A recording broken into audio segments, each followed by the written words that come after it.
Tak já si dovolím zahájit zasedání dnešního zastupitelstva, je 6 hodin.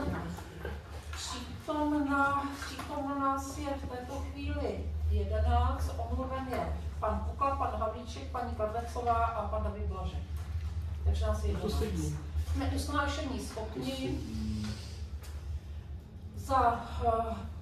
Navrhuji zapisovatelkou paní Jiřinu Vašinovou, ověřovateli zápisu pana Davida Balinka, pana Petra Janečka.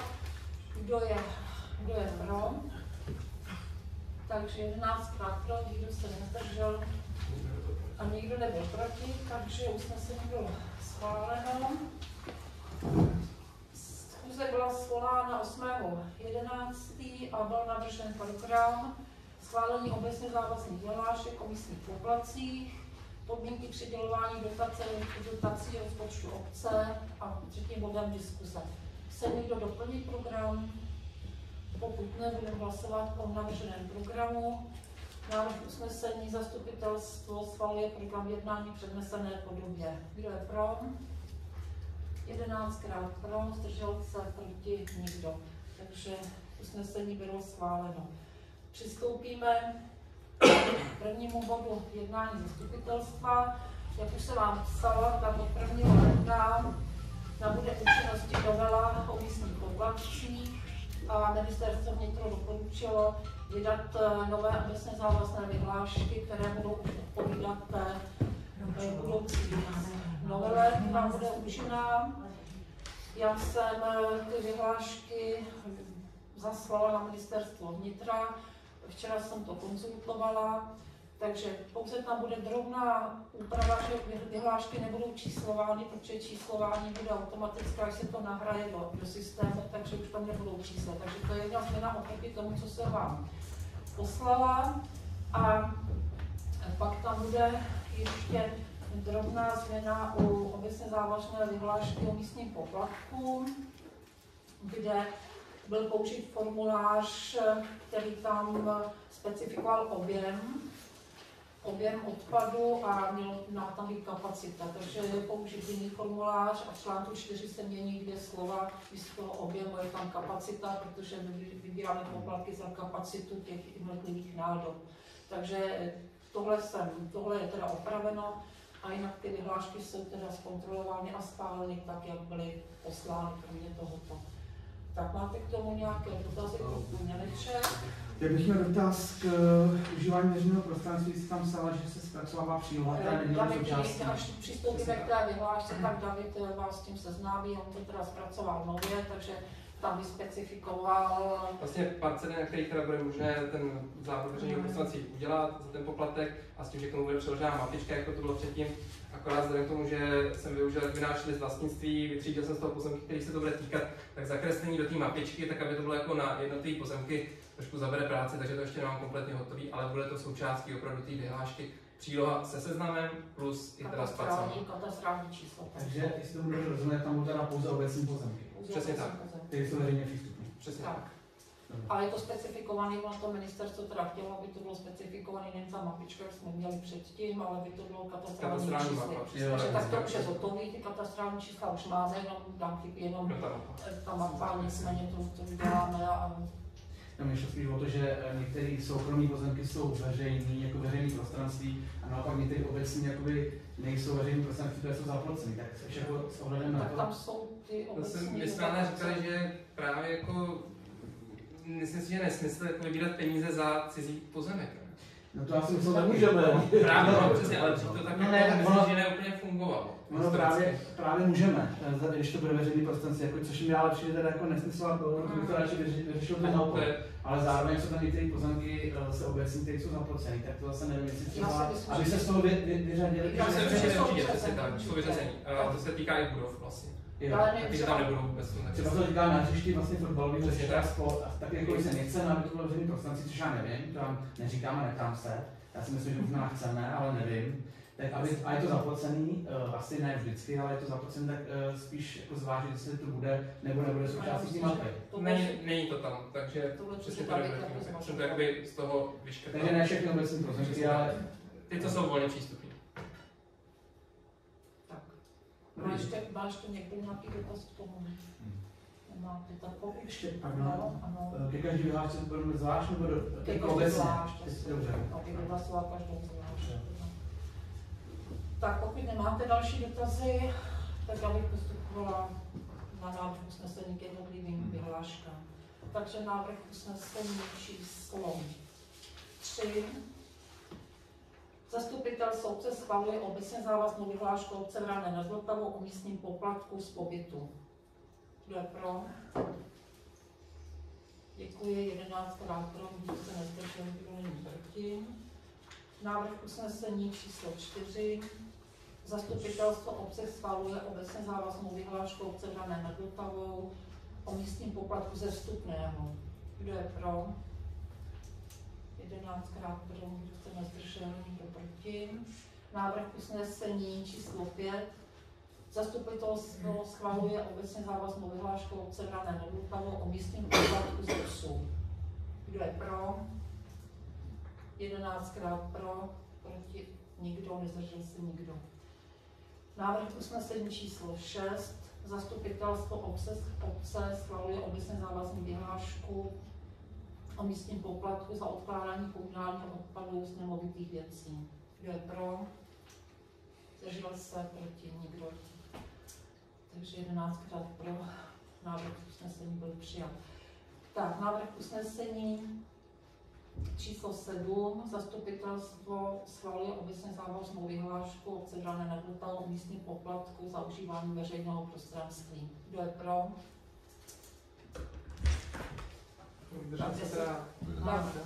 Takže, dobře, takže 10krát pro, 1krát se zdržel, proti nikdo. Takže děkuji. Přistupujeme k druhému bodu jednání. Paní Mašinová vám uvedenému bodu poslala podklady. Návrh byl projednán na pracovním jednání. Jedná se o podmínky přidělování dotací z rozpočtu obce. Takže podklady jste dostali, jestli máte k tomu nějaké ještě dotazy, prosím. Pavel Filip.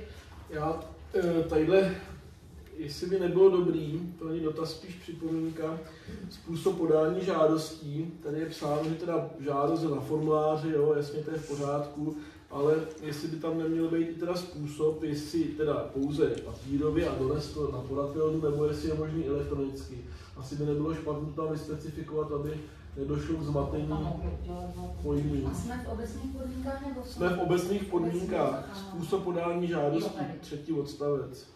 Jasně. Tak historicky jsme to měli vždycky v elektronický, protože to problém nebyl, takže asi to tam jenom vyspecifikujeme. A můžeme to tam dopsat, aby nebylo zmatený, že před na tomu schránku, že, nebo já nevím, jako...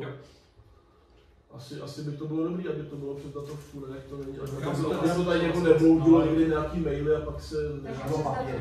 No. Takže dáme datovou a e-mail Takže elektronický e-mail, máme podatelnu. Já bych dal elektronický papírový pouze, ne e-mailem, ale papírový, že to může přinést do podatelnu. To taky, ale samozřejmě ta elektronická pro někoho je snaží to datovkou poslat, že to dělá třeba 30. nebo 31. a musí se nedostat. Nemám jako žádný nic, jenom si říkám, že někdo to třeba přinese do podatelny. Ale jo, to jak to přinese asi jak ne, aby tam byly ty možnosti s sebou. Takže elektronický papírové podobně. No, tak. Asi jo, asi to je myslím vyčerpávající. Já mám tady taky dotaz. Nebo já jsem si to předtím nevšiml, že jsme to tady prodávali minule, tak mám tady návrh drobnou úpravu. V tom vyhlášeném programu dotací na příští rok je u účelu dotací vlastně napsáno. Podpora formou dotace má za cíl umožnit organizacím další vývoj a rozvoj poskytovaných služeb a tak dále. A tady na to slouží zejména ke spolufinancování činností poskytovaných subjektů. A teď tady je závorka. Náklady na provoz mimo mzdových nákladů. Já bych tam tu mzdových nákladů teda osobně vyškrtnul z toho důvodu, že myslím si, že dneska rozvoj a nějaký výkon neziskových organizací bez těch mzdových jako nákladů prostě nelze realizovat. Tak si myslím, že v dnešní době už jsme se nějakým způsobem posunuli a není důvod, aby jsme nepodporovali organizace i v mzdových prostředkách. Jsou to teda samozřejmě i dohody o provedení práce. Myslím si, že to tam je nadbytečný a nejsem si jistý, jestli to tam dřív bylo nebo nebylo. Každopádně myslím si, že i dohody se dřív, nevím, jako dále do dotací nebo do vyúčtování, teď si nejsem jistý, ale osobně bych se připojil to, aby tam nebylo to mimo mzdových nákladů. Jestli by to bylo možné. je škoda, že se to neprojednalo všechno v tom jednom No, já jsem si to všiml, protože asi teď je to na každém, aby A nebo teda do nějaký výše, protože vím, že to třeba v dotacích bývá do 50%.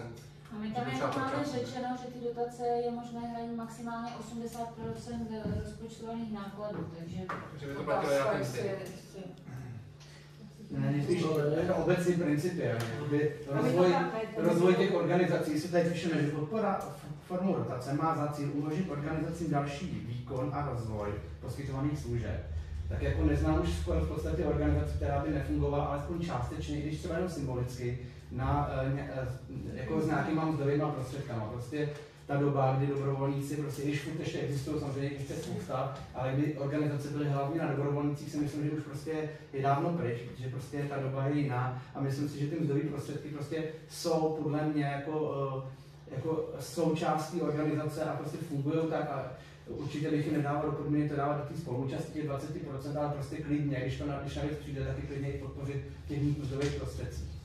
A jde to, jako myslíš, jako... Můžeme podle mě udělat cokoliv. Jo, jestli to vůbec jako my jako obec můžeme... Jako naopak, třeba ta moje zkušenost z Prahy, kde se žádá o dotace, tak naopak tam ty mzdy jsou vlastně jako hlavní součástí dotace, protože ty neziskovky nejvíc stojí někdo, kdo to zorganizuje, kdo to zprocesuje.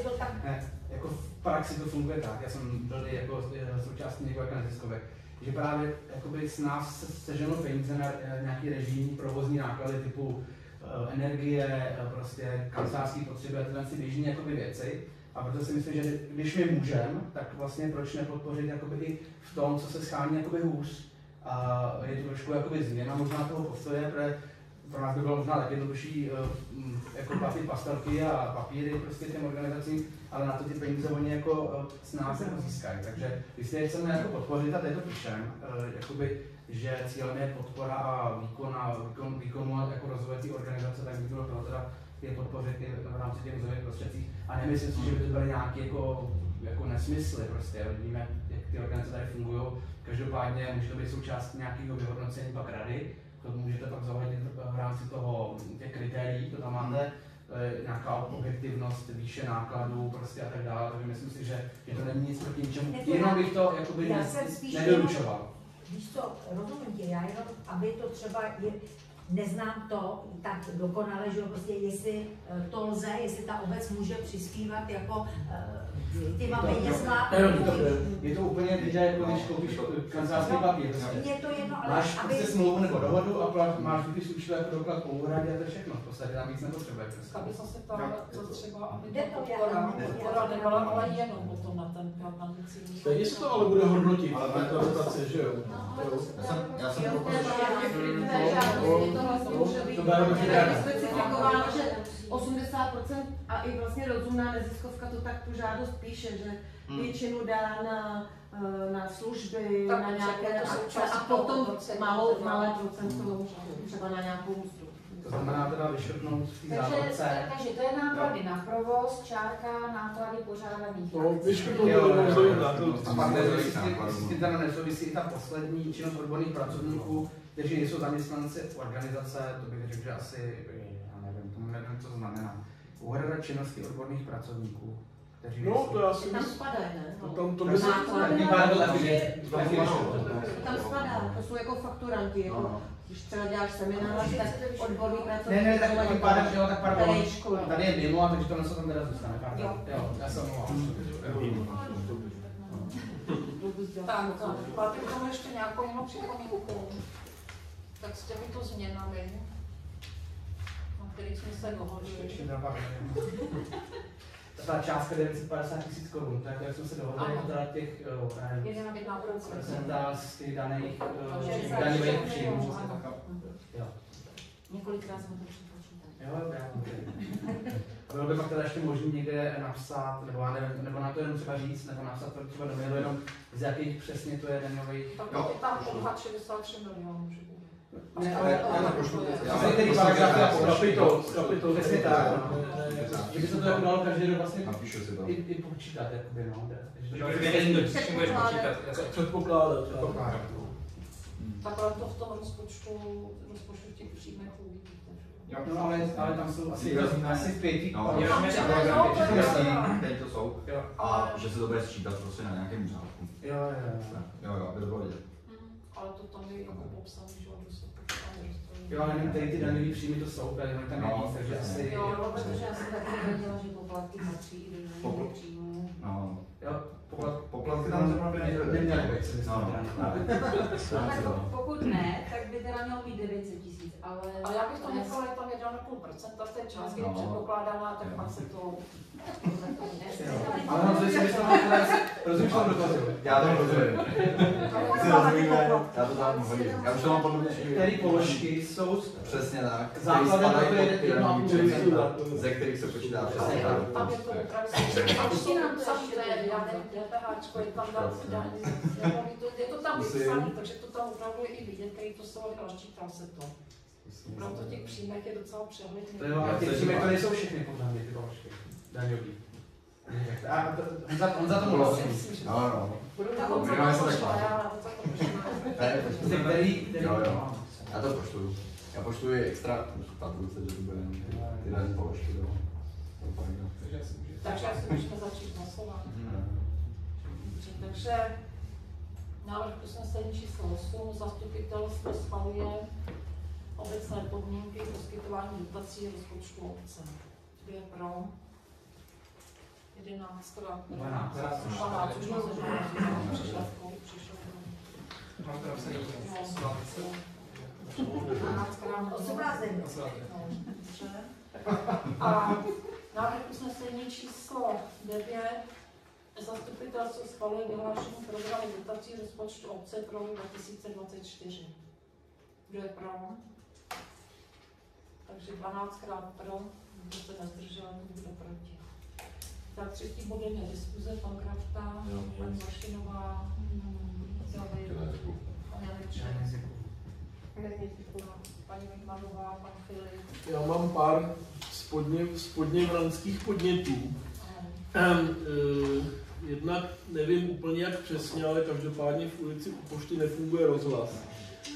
Nefunguje, bych řekl, i v Dolním Vraným na víc místech, protože u nás není nic slyšet. A nevím, jak to je, kdo ten rozhlas udržuje, protože i když to slyšet je, tak jako u nás to je nějaký prapodivný. Já vím, že s dráťákem bylo taky trápení, ale tady to tak jako, když se to jako zapne, tak to nejdřív tak jako chrochtá a pak se to v půlce první věty jako rozjede.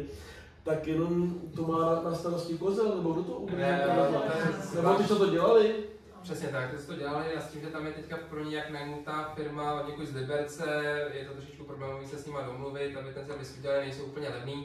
Nicméně už těch stížností na ten rozhlas máme víc, protože odchází baterky, co tam jsou v tom, ta baterka. To je jedna jako materiál. No, takže přesně už to teďka odchází prostě na více místech po obci, takže jsme domluveni, že teďka v brzké době máme udělat soupis všech těch rozhlasů, aby oni jsme nejezdili několikrát, že chtějí to napsat dopředu, na co se mají nachystat a udělají kompletní servis. Doufám, že se to řeší. Pak je teda ještě problém s tím, že se to někde i třískalo, že samozřejmě není to úplně vyladěný, ale zkusíme to tak nějak s nimi domluvit, aby se to... No, a to třískání, to je vždycky o tom směrování těch repráků. Já si to říkám, jak jsem kdysi udržoval dráťák, tady to byl taky bordel, protože jednomu to vyhovuje, druhému to nevyhovuje, a barákama se to tluče, ale teďko to je tam v nějakém stavu jako hodně špatný. Dobře, tak vidím, že to je pod kontrolou, to je super. Druhá věc, chtěl jsem se zeptat, jaký je úplně přesně systém v kontejnerech na tříděný odpad, protože dole byl umístěný kontejner na ty lehčený plechy a tyhle ty kovy a už tam není. Někdo ho ukradl. Aha, fakt jo. No, někdo ukradl. Když to máme v řešení, teďka se chce, že bude dávat tohle. Někdo se Já jsem právě myslel, že to jsou nějaký jako takové jako prozbystření občanů, že byl přesunut někam jinam. Pak někdo ukradl kontejner. Nechápeme to taky, po víkendu najednou prostě nebyl. Je to tak 3 týdny zpátky, co se to... Někdo vzal postel na zimu. Takže to se zmizel. Dobře. A druhý kontíkový dotaz. Ten textil, co se vyváží tady u Rajčuru je to většině přetékající, že jo? To si vyváží ta firma, co to instalovala sama, nebo? Je to tak, oni mají nějakou frekvenci, jestli se nepletu 2x do měsíce s tím, že když je to plný, když my to vidíme, tak je objednáváme. Ale toho Rajčuru je to většině plný, ve Skokovicích ten problém takový není, tam se to snaží docela dobře jako opravdu objednávat na čas. Tady prostě to objednáme, 2 dny je to prázdný a najednou takže si to musí to furt dělat prostě, jo? Musí se to musí dělat. Já jsem to, když tam jdu, tak tam volám teda, jakože když tam něco házím a už je to pak jako plný. Jako voláš do toho kontejneru. Já si myslím, že tam není. Ale jsou jenom 2 vybrané, že jo? Jenom 2. Pak je teda ještě na Sběrném dvoře zvlášť. No a tam, když to neseš, tak ten se může zbláznit. Ti řekne, tak si to odveste na jaro. Tak tomu vynadáme, no. Tam pošlete.